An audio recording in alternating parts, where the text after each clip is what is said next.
Hello mga karin, ayan, samahan niyo ako magluto po tayo ngayon ng pinakamasarap na kakanin sa balat ng lupa. Ayan, meron akong buko tapos nilagyan ko na siya ng muscovado na asukal. Mas masarap kasi pag muscovado na asukal ang gamit natin. Mas matingkad yung kulay at mas mabango yung ating bukayo. Ayan, una natin gagawin is lutuin muna natin yung ating bukayo. Antayin lang natin magtubig yung asukal. Hindi na natin siya lalagyan ng tubig kasi kusa yun magkakaroon ng tubig. Ayan na nga po.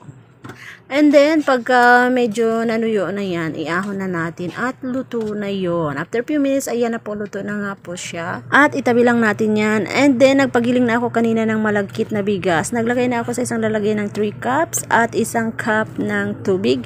Then, ayan, masahin lang natin siya. Maligam-gam na tubig po ang ginamit ko dahil para medyo maluto siya at maganda ang kinalabasan mamaya pag lulutuin na natin.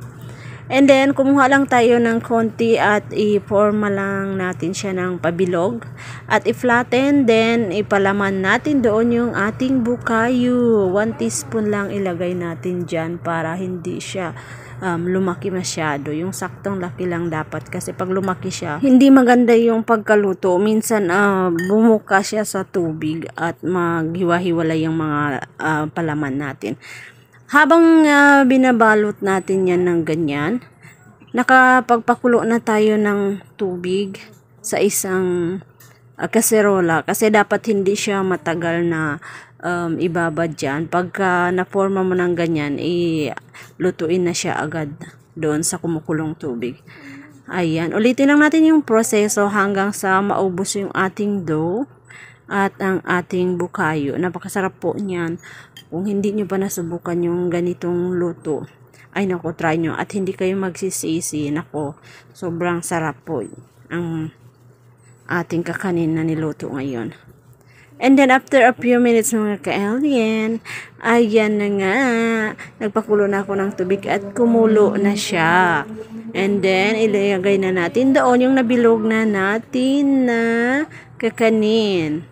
Pagka maluto yan siya, kusa siyang lulutang. At pag lumutang na yon, antayin nyo lang mga 2 minutes.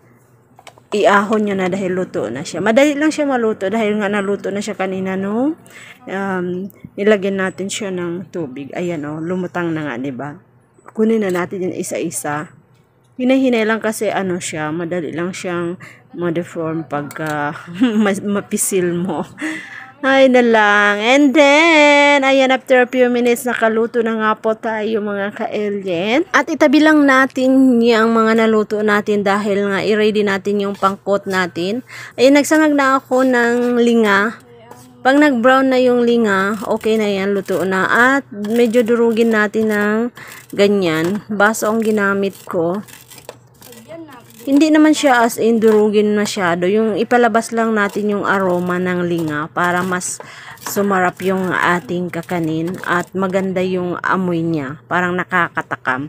And then ayan nga, pinagulong ko na yung ginawa kong glutinous ball. And then pagka matapos na ang lahat yan, i-coat natin dyan. Ilagay na natin siya sa isang lalagyan.